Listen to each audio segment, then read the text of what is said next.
It's time for part two of my exclusive interview with President Trump. If you're successful in deporting these pro-Hamas agitators, as you did with Khalil from Columbia, who was a former student at Columbia, is there any concern that in a Democratic administration, that same provision could be used to deport more conservative thinkers who are also immigrants to the United States? Let's say they're Chinese freedom dissidents from China or others. Look, no system is perfect, but you say, as I was with Khalil, well, Khalil's not exactly an easy one either, because some judge, glommed onto him. But think of it. The Democrats lost big, and you look at what's happening with Schumer, but the Democrats lost big because of the stupidity of, they're backing these 90% negative things from their standpoint. Men and women's sports, transgender for everybody, all of this stuff, they're all for it. And they're still fighting for it. But now they have a new one. We're going to back murderers, killers, and people that hate our country. We're going to back people that hate Israel, want to destroy it, people that are murderers, people that are horrible. We're going to back them. I think that might be a 100% issue for us. They don't ever find an issue that's like a good politically issue. Very helpful. No, politically. I mean, this is not backing Khalil is not a great issue, but backing Khalil's better than backing these other, hundreds of people that are really serious criminals. It's probably a step better than that. The EB-5 visas, you've spoken about them and the fraud and abuse of that process over years. They're basically immigrant investment visas.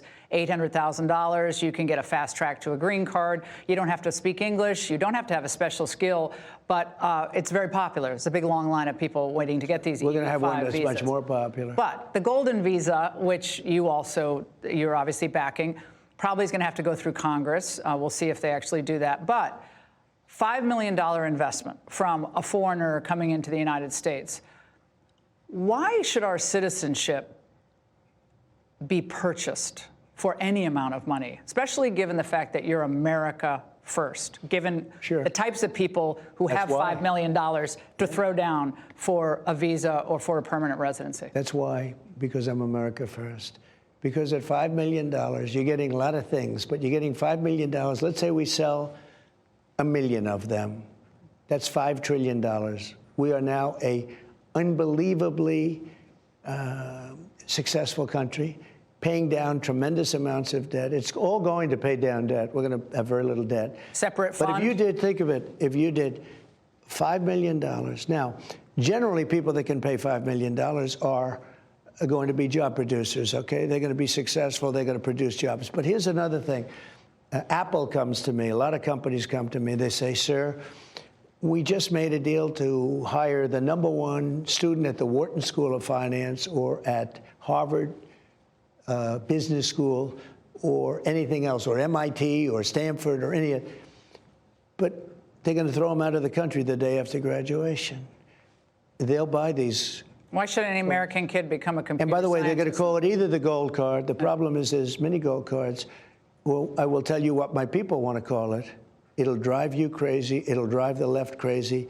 They want to call it the Trump card, because the Trump card sells much better than the gold card. Everybody has a gold card. So you're not worried about any unsavory people coming in and taking... Yeah, I'm worried about unsavory, in which case we're going to... They're going to be vetted? Give them the money back and they get out. They'll be properly vetted? They're going to be properly vetted, but... we're talking about a lot of people. I think it's going to be very successful. If somebody's wrong, we actually are very, very nice, because it makes it a lot easier legally. We give them their money back and we send them out. Now, coming up, what President Trump did that made Barron say, none of your business. Plus, an exclusive tour of the Oval Office. More of my interview with President Trump and some surprises next. This week, President Trump hinted that China's President Xi would be coming to the United States in the not-too-distant future. And there's also talk of a Beijing summit between the two. But what's the truth? Here's more of my interview with President Trump. Is there going to be a summit in June? It could be. I mean, I wouldn't mind a summit, but there's going to be something else taking place. It's called April 2nd, and that's going to be tariffs. And China will pay and other countries will pay. We've been ripped off by every country in the world, friend and foe. And on April 2nd, I call it the liberation of America. We've been the fat, dumb, foolish country that allowed everybody to rip us off, including our friends. Look at NATO. Until I got involved in NATO, we were paying for the whole thing practically. There's a lot of talk about a possibility of a recession, and CNBC had a report from the Fed saying they can't rule it out. It could actually happen. What can you say to Americans tonight who are concerned about the possibility of a recession, given the fact that you're trying to reorient the economy to a manufacturing economy again? I think if I didn't get elected, our country would be finished to start off with. And I think now that I did get elected, I think we're going to have the strongest economy in the history of the world. And I had that economy in 4 years, with all the harassment, with all the crazy people after me, with all of the things that went on, even with COVID. I had the strongest economy in the history of our country. I had a stock market that went up 88%. 88%, #1 in history. The other markets went up 66%, and I think like 71%. Will we see a recession in 2025? Are you ruling it out? We're going to have the strongest economic country in the history of the world, of the planet. We are taking in so much money. Now, some people are unhappy because, it has to come from somewhere. Some of it's going to come from Europe because not everybody's going to be doing as much business maybe in Europe and other places. But I can only speak for the United States, and I am a nationalist, and I'm proud of it. I love this country, and I want to help other countries, too. Look, I'm the one, if it wasn't for me, they wouldn't be talking peace in Ukraine and Russia, because they're not Americans being killed. They're Ukrainian soldiers and Russian soldiers, and I'm trying to make peace. And again, it has not that much to do other than we don't want to be paying Bill. Biden spent $350 billion on that war, got nothing for it. How do interest rates end up going down when we're servicing our debt to the tune of about $1.2 trillion a year, and there's still deficit spending in Congress? How do we do that? We have to pay off our debt. We have to start paying it off. Look, we're very under-leveraged when you look at the asset value of this country, but we're over-leveraged in terms of cash flow. We're going to have a big cash flow. We're going to take in, for years we allowed our country to be raped and pillaged, terrible expressions. And that's what happened. Much of it was done by our friends. Look at the European Union. We can't sell cars to them, but they sell millions of cars to us. They don't take our agricultural product, but we take theirs. The days are changing. We're not going to let this happen. It's Barron's birthday on Thursday. Yes. And we've all as a country seen him grow up and see him really grow up. Tall. How often do you talk to him? Do you talk to him every day? All the time. What do you see for all my kids? I speak to all my kids. What do you see for his future, given his aptitude in certain areas? Business, politics, what? I think business, and I think he could probably, if you look at my kids, all of my kids are they've been very good. They're very smart, always good students, always the big schools, the good schools, hard to get into schools. Barron's a very smart guy. But Eric and Don, Tiffany, Ivanka, they're smart people. I'm lucky. Look, you have to be a little bit lucky, too. It's not like that. But they seem to be very smart. Not only seem to be, they are very smart. And they're good kids, and they work hard, and they love our country, and they're proud of their father. And, we have a very good relationship. You talked the other day about how music was your aptitude as a child, that your father saw that you had a musical aptitude. And so it's kind of obvious in kids early on what they're good at. But is Barron's aptitude, in your view, business or politics? Maybe technology. He can look at a computer. I'd try turning off his car. I'd turn it off. I'd turn off his laptop. I said, oh, good. And I go back 5 minutes later, he's got his laptop. I said, how'd you do that? None of your business, Dad. No, he's got an unbelievable aptitude in technology. What do you do when you can't sleep? Because you don't sleep. You're like me, you don't sleep at all. I know you just don't need a lot of sleep. But when you can't fall asleep, you wake up in the night, how do you go back to sleep? Well, the only thing I totally admired about Sleepy Joe Biden is the following. He'd go to a beach. He'd lay down in a cot, barely able to get his feet through the sand. He'd lay down, and within minutes he's sleeping, and you have cameras watching him. I could never do that. I would never be able to sleep like that. That's about the only thing I think that was wonderful. He was a disaster. This man was a disaster. I don't sleep much. You don't sleep much. A lot of people that love what they're doing don't sleep much, I find. And so far, it's been okay. The Declaration of Independence, Diet Coke. Yeah, that's a combination I never thought I'd be asking about in the White House.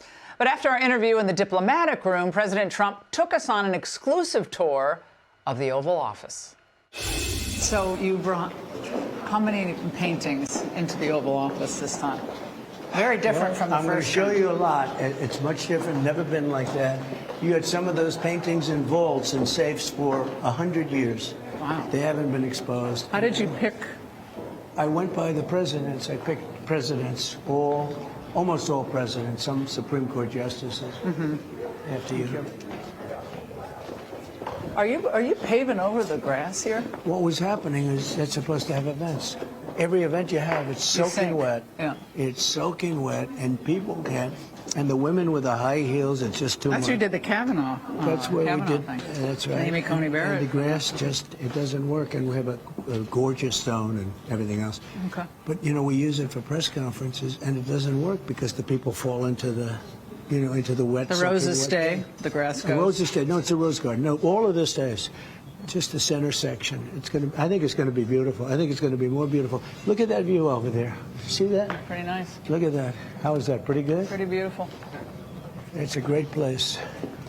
So you thought there's no doubt you're coming back into office when you walked out of here. Well, I felt that, but I didn't know. And let me say it. I didn't know if I was going to run because I knew how much I won that election by. But if I thought I didn't win the election, I absolutely wouldn't have run. Wow. But because of the fact I did so well, it was such a horrible. But if you didn't run, they would never come after you legally. They never would have done all that to you. If you didn't run, they would have let you alone. I was told, and so I took a big chance. Yeah, you sure did. I took a big risk, actually. In the mugshot. Nobody's ever told me that. What you just said, nobody's ever said it. That's exactly correct. If I didn't run, none of this. Oh, no. They wouldn't have had any investigation. None of it. They hated me, but you have to get on with your life. They'd be on to the next target. Right. They would have been on to the next target. Very interesting. You're right about that. Yeah. But that's a pretty big that's a pretty big gamble. That was a big risk. So this is the Oval Office, and we've spent a lot of time and a lot of effort. We've taken a lot of great paintings out of the vault. And I don't know, maybe you could circle that somehow. So here's a question I ask. So Reagan has a place of prominence, and George Washington has a place of prominence. And I've asked this question maybe 200 times. People come in. I said, so who would you put in the place of prominence, George Washington or Ronald Reagan? Who would you put? Washington. So far, it's 219-0. And they like Reagan. Oh, I love Reagan. But here's what they like more than anything. So this is the Declaration of Independence. Wow. And they ask that this be done. It's never been up. It's been in the vaults for many, many decades.